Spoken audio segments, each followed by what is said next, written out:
के जनप्रिय एवं जुझारू उम्मीदवार श्री मोतीलाल कौल,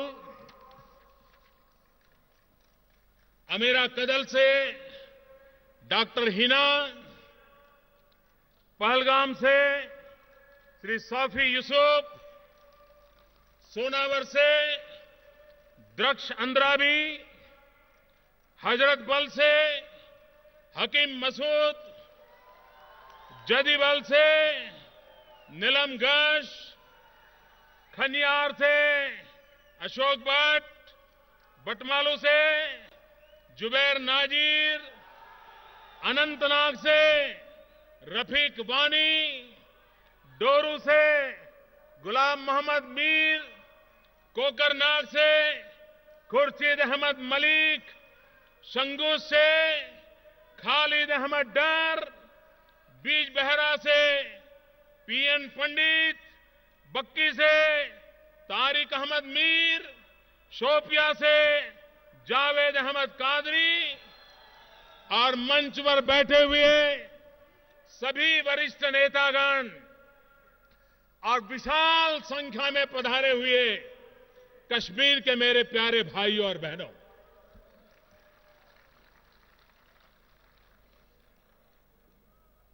मुझे बताया गया 1983 के बाद पहली बार इस स्टेडियम के अंदर किसी ने सभा करने की हिम्मत की है।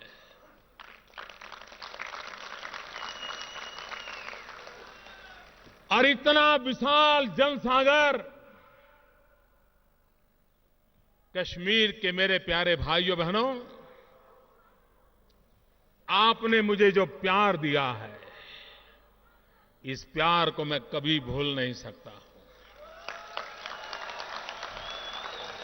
और मैं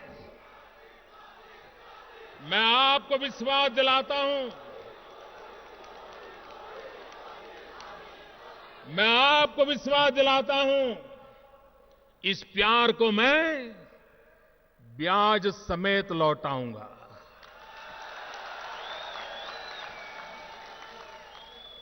विकास करके लौटाऊंगा।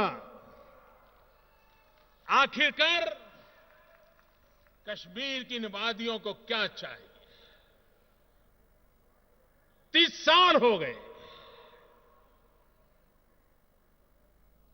नौजवानों की दो पीढ़ी बिना रोजगार से परेशानी की जिंदगी गुजार रही है। हमारा वो पश्मीना, हमारा वो केसर, हमारा वो डाल लेक, ये हमारी वादियां पूरे हिंदुस्तान को पागल करती थी। यहां आने के लिए लोग लालायित होते थे। लोगों के दिलों में जितनी बद्रीनाथ केदारनाथ की यात्रा करने का मन होता था, उतना ही कश्मीर की वादियों में आने का मन करता था। हिंदुस्तान के हर कोने से लोग आते थे और यहां कभी रोजी रोटी कमाने के लिए कश्मीर के नौजवान को इस धरती को छोड़ करके बाहर नहीं जाना पड़ता था। उसे यही रोजी रोटी मिल जाती थी। भाइयों बहनों, मैं एक ऐसा प्रधान सेवक हूं जो बार बार कश्मीर आता हूं। चुनाव तो अभी आए हैं, लेकिन मैं सरकार बनी है तब से कोई महीना ऐसा नहीं गया जबकि आपके बीच आया नहीं हो।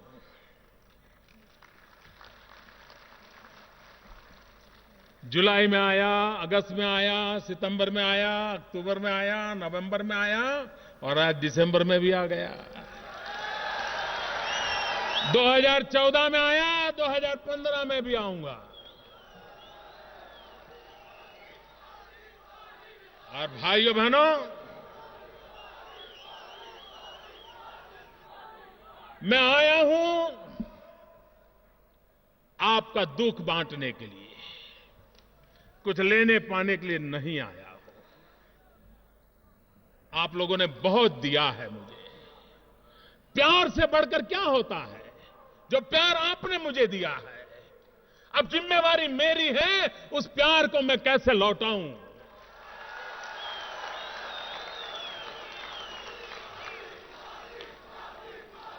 अटल बिहारी वाजपेयी, उन्होंने एक अच्छी शुरुआत की थी। जिस बात को अटल जी ने प्रारंभ किया था, उसे मुझे आगे बढ़ाना है। जो सपना अटल बिहारी वाजपेयी ने देखा था, उस सपने को मुझे पूरा करना है और मैं इसे अपना दायित्व समझता हूं। अटल जी ने इंसानियत की बात कही थी, कश्मीरियत की बात कही थी, जमहूरियत की बात कही थी।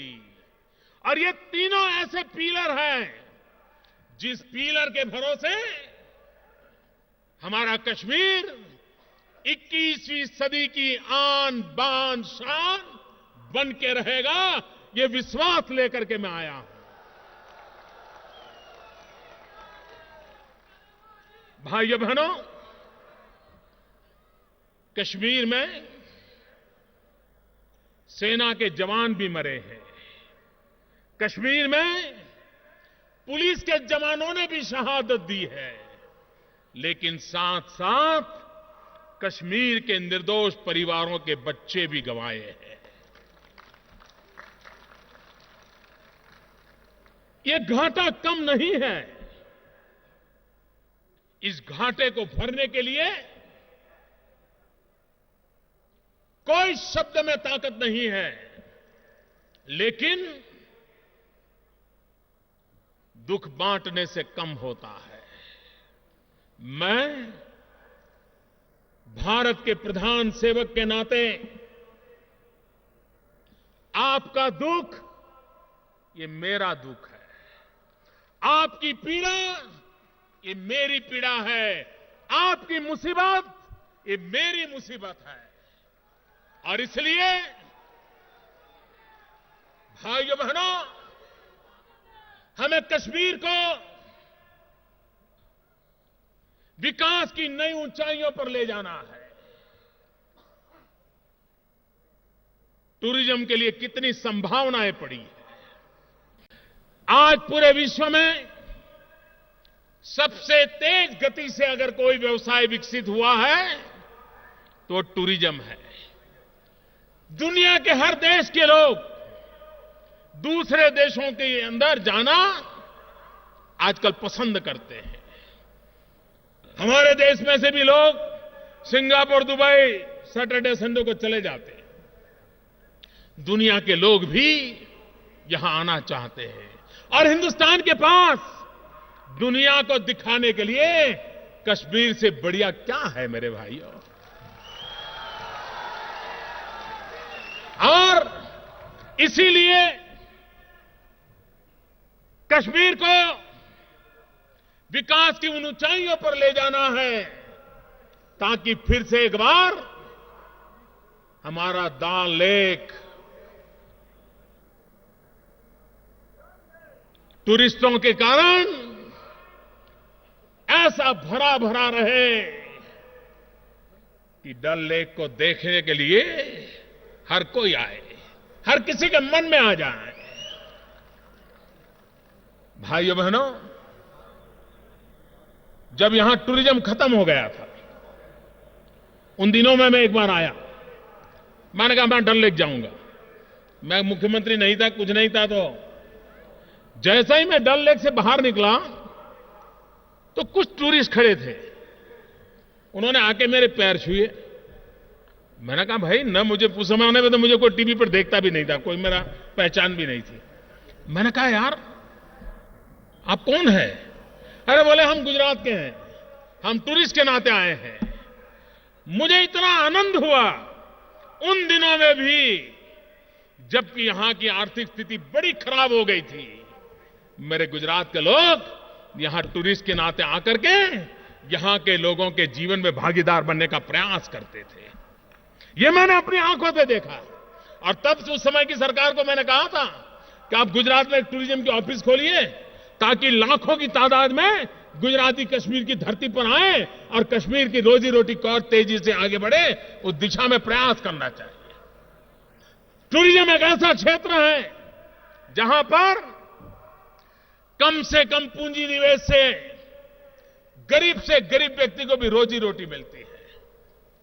चना मुरमुरे बेचने वाला भी कमाता है, शिकारा वाला भी कमाता है, ऑटो रिक्शा वाला कमाता है, टैक्सी वाला कमाता है, होटल वाला कमाता है, कोई अपने घर में मेहमानों को रखे वो भी कमाता है, बिस्किट बेचने वाला कमाता है, अरे चाय बेचने वाला भी कमाता है। और जब चाय बेचने वाला कमाता है तो मुझे आनंद होता है। गरीब से गरीब व्यक्ति को रोजी रोटी मिलती है। मैं चाहता हूं यहां गरीबों से गरीब लोगों को रोजी रोटी मिले। लेकिन आप देखिए 30 साल में हमारी समाधि में जो 50 साल पहले 2-3 जगह थी उसमें कोई बढ़ोतरी नहीं हो रही है। कश्मीर के अंदर ऐसी जगह है जहां पर थोड़ा इंफ्रास्ट्रक्चर बन जाए, रोड बन जाए, वो टूरिस्टों का लिए सबसे बड़ा आकर्षण का केंद्र बन जाएगा। लोग पहले आए होंगे, नई जगह पर जाना पसंद करेंगे। और इसलिए हमारी सरकार का इरादा है कि नया इंफ्रास्ट्रक्चर बने, नई जगह पर रास्ते बने, ताकि लोग टूरिस्ट के नाते जाने के लिए उनकी संभावना बढ़े। उस दिशा में हम जाना चाहते हैं। भाइयों बहनों, यहां पर पानी की इतनी ताकत है, पानी की इतनी ताकत है कि यहां का पानी पूरे हिंदुस्तान को रोशनी दे सकता है। इतनी ताकत है। यहां से पानी से बिजली पैदा हो सकती है। उस बिजली से पूरा हिंदुस्तान रोशन हो सकता है। मेरे भाइयों बहनों, पहले कहावत हुआ करती थी। वो कहावत ऐसी थी, पहाड़ का पानी और पहाड़ की जवानी कभी पहाड़ के काम नहीं आती है। ऐसी कहावत चलती थी। पहाड़ का पानी और पहाड़ की जवानी पहाड़ के काम नहीं आती है। मैं उस कहावत को बदलना चाहता हूं। पहाड़ का पानी और पहाड़ का जवानी दोनों पहाड़ के काम आने चाहिए, और वो आ सकते हैं पानी से बिजली पैदा करके।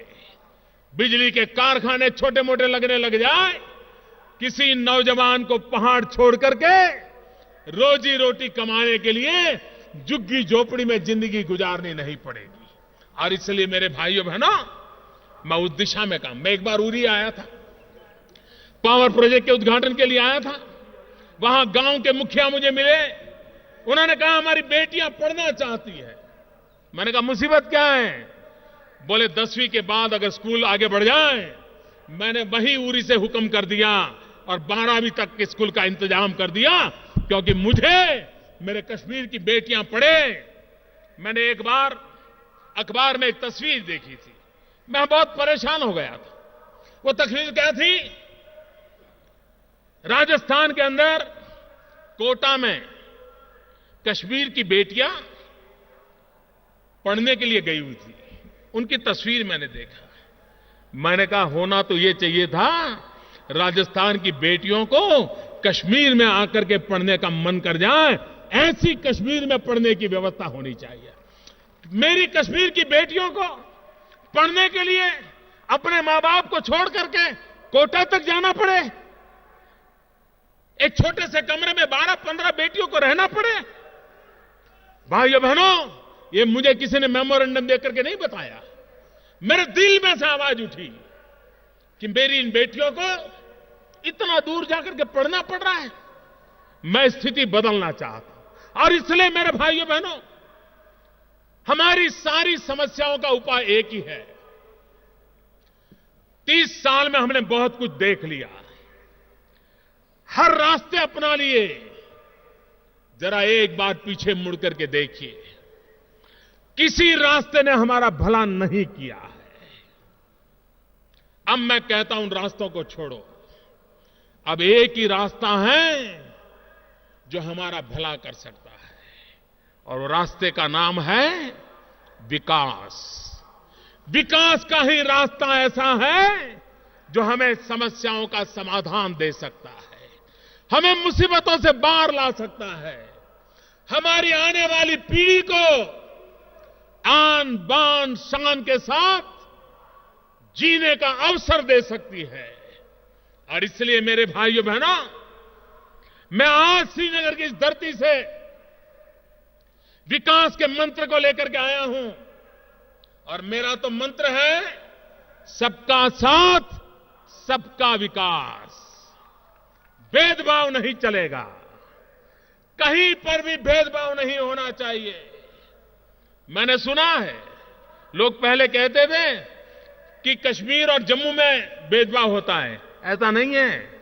कश्मीर घाटी में भी डल लेक के इलाकों को अन्याय करो, उसको फायदा करो, ये खेल चलते रहे हैं। ये अन्याय मुझे मिटाना है।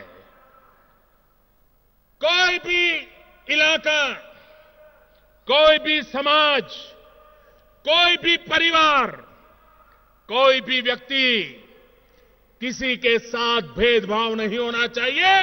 हर एक को उसका हक का मिलना चाहिए। और ये मैं बताता हूं, विकास तभी होता है भाई।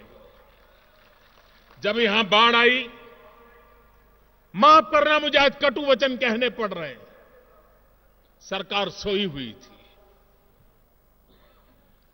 मुझे पता चला कि हालत खराब है, मैं तुरंत भागा भागा यहां आया। जब मैंने पूछा तो ज्यादातर अफसर तो आए ही नहीं थे। मैंने कहा भाई ये गरीब लोग क्या करेंगे? और जब मैंने वहीं पर 1000 करोड़ रुपए घोषित कर दिया तो वहां खड़े हुए लोगों को आश्चर्य हुआ था, पत्रकारों को आश्चर्य हुआ था कि कैसा प्रधानमंत्री है, एकदम आया और 1000 करोड़ रुपए घोषित कर देता है। भाइयों बहनों, मैंने आपदाएं देखी है, मैंने कच्छ का भूकंप देखा है। जब प्राकृतिक आपदा होती है तब इंसान के पास कोई सहारा नहीं होता है, तब सरकार की जिम्मेवारी होती है उसका हाथ पकड़ करके उसको मुसीबतों से बाहर निकालना। मैंने दर्द देखा हुआ था, इसीलिए मैं आपके बीच आया था।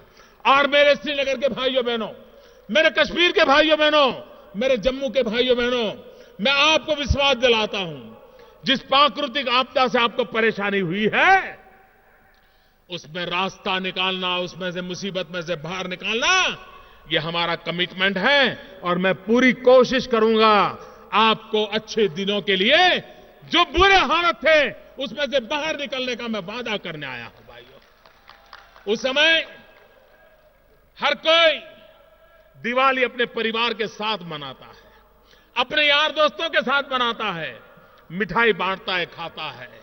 मैं भी इंसान हूं, मेरा भी मन करता है कि मैं भी अपने यार दोस्तों के बीच में दिवाली मनाऊं, परिवार के बीच दिवाली मनाऊं, मिठाई खाऊं।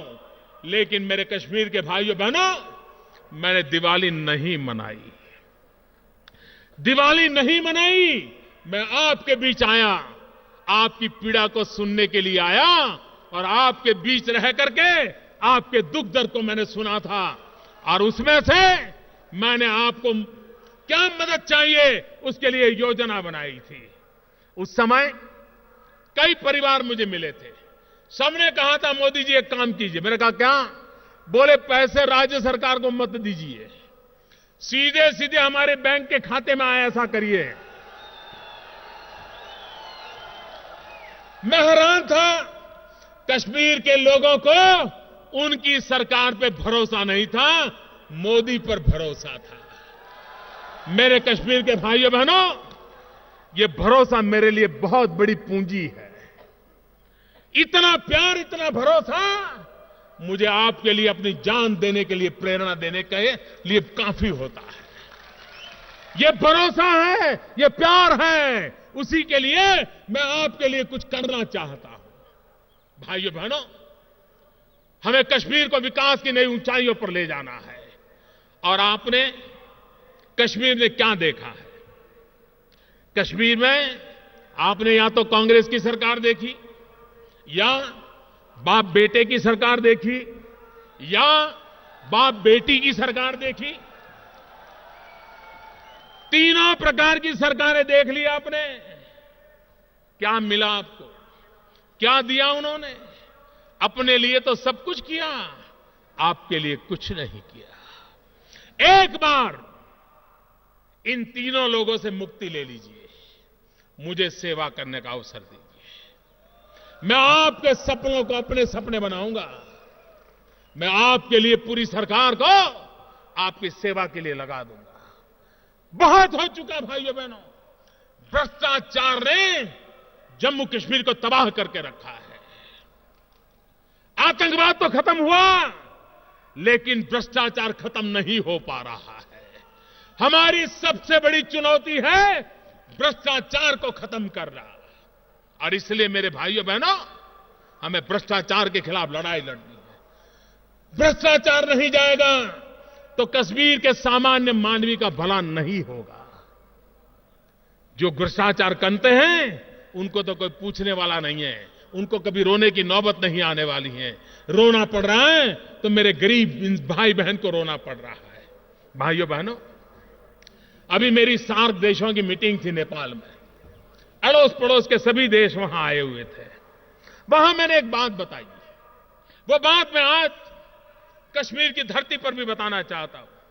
मैंने कहा, हम जो अड़ोस पड़ोस के देश हैं, हमारे सामने सबसे बड़ा खतरा क्या है? हम किस बात के लिए लड़ रहे हैं? किसके लिए लड़ रहे हैं?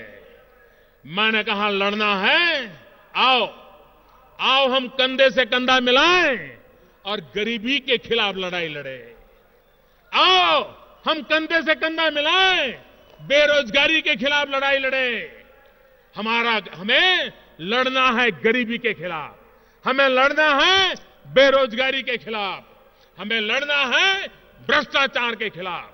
और इसलिए मेरे भाइयों बहनों, मुझे विकास की नई ऊंचाइयों पर जाना है। मैं कश्मीर घाटी के लोगों को एक बात बताना चाहता हूं। मैं जब गुजरात में मुख्यमंत्री बन के गया, उसी समय कच्छ में भयंकर भूकंप आया था और भूकंप के 5-6 महीने के बाद मुझे वहां जाना पड़ा। तो शपथ लेने के बाद मैंने सबसे पहला काम किया, मैं गया कच्छ। तो कच्छ में लोग मुझे मिलने आए। आपको मालूम होगा, कच्छ एकदम पाकिस्तान की सीमा पर है और वहां सबसे ज्यादा आबादी, गुजरात में उस जिले में सबसे ज्यादा मुस्लिम आबादी है। मैं वहां गया, वहां लोग मुझे मिले। उन्होंने कहा, साहब एक बात हमारी सुनिए। मैंने कहा, क्या? बोले, कच्छ के अंदर जितने नेता आए, जिस किसी दल के आए, सब लोग आकर के सीमा की बात करते हैं, उधर पाकिस्तान है उसकी बात करते हैं, पाकिस्तान की हरकतों की बात करते हैं, लेकिन हमारी मुसीबत की तो कोई बात ही नहीं करता है। तो मैंने कहा, मेरे से क्या अपेक्षा है? उन्होंने कहा, कम से कम आप ये रास्ते पर मत जाइए। आपको अगर कच्छ आना है, कच्छ की सेवा करनी है, तो पाकिस्तान की चर्चा कर करके नहीं होगी, कच्छ के लोगों के सुख दुख की चर्चा कर करके होगी। छोटे छोटे लोगों ने मुझे बात बताई थी, मैंने इसे अपना मंत्र बना लिया। मैं कच्छ की धरती पर बार बार गया, भूकंप पीड़ितों की सेवा करने में लगा। रास्ते बनाए, मकान बनाए, अस्पताल बनाए, एक के बाद एक काम किए और कभी पाकिस्तान की चर्चा नहीं की। मैंने चर्चा की तो मेरे कच्छ के लोगों के दुख दर्द की चर्चा की और उसका नतीजा यह हुआ कि आज मैं गर्व से कहता हूं, 2001 में भूकंप के कारण पूरा जमीन दोस्त हो गया था कच्छ, मौत की चादर ओढ़ करके सोया था कच्छ। आज कच्छ हिंदुस्तान का सबसे तेज गति से विकास करने वाला जिला बन गया है, पूरे हिंदुस्तान का। भाइयों बहनों, अगर कच्छ आगे बढ़ सकता है तो कश्मीर भी आगे बढ़ सकता है। मैं उसी अनुभव को लेकर के आया हूं, उसी इरादों को लेकर के आया हूं, उसी प्रतिबद्धता को लेकर के आया हूं। और इसलिए भाइयों बहनों, मैं आपसे अनुरोध करने आया हूं, हर मां का लाल प्यारा होता है, हर मां के बेटे का खून उतना ही मूल्यवान होता है। किसी मां के बेटे का खून बहे, वो दर्द उस मां को जितना है उतना ही इस देश को है। हमारे निर्दोष नागरिकों की रक्षा करने के लिए देश की आजादी से अब तक आपको जानकर के हैरानी होगी, यहां जो पुलिस के जवान खड़े हैं उनको भी मेरी बात सुनकर के हैरानी होगी, आश्चर्य होगा, क्योंकि ये बात किसी ने बताई नहीं है उनको। देश आजाद होने से अब तक नागरिकों की रक्षा में लगे हुए पुलिस वाले, मैं सेना की बात नहीं कर रहा हूं, पुलिस वालों ने 33,000 पुलिस शहीद हुए, 33,000, 33,000 पुलिसों ने अपनी जान दे दी है, हमारी रक्षा के लिए दी है। हम अच्छी तरह जीवन जिए इसलिए दी है। भाइयों बहनों, सेना के जवानों ने जीवन दिया है, पुलिस के कर्मी मरे हैं, देश भर में इतने शहीद हुए हैं। भाइयों बहनों, अब जब बाढ़ आई, सेना के जवान जिस प्रकार से सेवा कर रहे थे, पानी में डूबने के कारण औरों की जिंदगी बचाने के जाने वाले मेरे सेना के जवान मारे गए थे। भाइयों बहनों, अपनी जान की बाजी लगा करके भी लोगों की रक्षा करना, यह हमारा मंत्र रहा है। उसी मंत्र को लेकर के आगे बढ़ते हैं। लेकिन कोई गलती करे, पहली बार 30 साल में पहली बार, ये मोदी सरकार की कमाल देखिए, पहली बार सेना ने प्रेस कॉन्फ्रेंस करके कहा कि जो 2 नौजवान मारे गए थे सेना की गलती थी, और सेना ने अपनी गलती मानी। इंक्वायरी कमीशन बैठा और जिन लोगों ने गोली चलाई थी उन पर केस दर्ज कर दिया गया। ये मेरे नेक इरादों का सबूत है मेरे भाई बहन। 30 साल में नहीं हुआ है, 30 साल में नहीं हुआ है। और इसलिए मेरे कश्मीर के भाइयों बहनों, मैं आपको न्याय दिलाने के लिए आया हूं, मैं आपको विकास की नई ऊंचाइयों पर ले जाने के लिए आया हूं। मुझे आपकी सेवा करनी है, आप मुझे सेवा करने का मौका दीजिए। देश 21वीं सदी में आगे बढ़ रहा है और पूरा विश्व आज हिंदुस्तान की तरफ देख रहा है। दुनिया में कहीं पर भी जाइए, आज हिंदुस्तान का जय जयकार हो रहा है। ये जय जयकार क्यों हो रहा है? जय जयकार इसलिए नहीं हो रहा है कि मोदी की कोई कमाल है, ये जय जयकार इसलिए हो रहा है कि 125 करोड़ देशवासियों ने पूर्ण बहुमत से दिल्ली में सरकार चुनी है। जब मोदी को कोई मिलता है ना, तो मोदी को नहीं देखता है, उसको लगता है ये मोदी नहीं है, इसके पीछे 125 करोड़ लोग खड़े हैं, और तब जाकर के वो सीना तान के खड़ा हो जाता है। ये मजबूत सी सरकार का परिणाम है। कश्मीर का भी दुनिया में जय जयकार है, कश्मीर का भी दुनिया में जय जयकार करना है, तो कश्मीर में भी पूर्ण बहुमत वाली भाजपा की सरकार बनाइए, पूर्ण बहुमत वाली सरकार बनाइए। एक से एक बढ़कर मेरे साथियों को मैंने उम्मीदवार बनाया है। ये लेने पाने के लिए निकले हुए लोग नहीं हैं, ये कश्मीर के लिए अपनी जिंदगी देने वाले लोग हैं, अपना जीवन खपाने वाले आए लोग हैं, अपनी कैरियर खत्म कर करके आपकी सेवा करने के लिए निकले हुए लोग हैं। मैं आपसे आग्रह करने आया हूं, मेरे इन साथियों को विजयी बनाइए, उनको ताकत दीजिए, और उनकी ताकत कश्मीर के काम आएगी। इसलिए मैं आपके साथ आया हूं। मैं सभी उम्मीदवारों से आग्रह करता हूं, मेरे बगल में खड़े हो जाएं, सारे उम्मीदवार आ जाएं। मैं आप सबसे अनुरोध करता हूं, हमारे इन साथियों को आप विजयी बनाइए, विजयी बनाइए। आपके सपनों को पूरा करने का मैं आपको वादा करता हूं, और इसलिए मेरे सभी साथियों को आप विजयी बनाइए, यही अनुरोध करता हूं। मैं फिर एक बार कश्मीर के लिए विकास की नई ऊंचाइयों को पार करने के लिए आपके पास आया हूं। आओ, कंधे से कंधा मिला करके गरीबी से मुक्ति पाएं, कंधे से कंधा मिला करके भ्रष्टाचार से मुक्ति पाएं, कंधे से कंधा मिला करके बेरोजगारी से मुक्ति पाएं, और हमारे कश्मीर को नई ऊंचाइयों पर ले जाएं। बहुत बहुत धन्यवाद।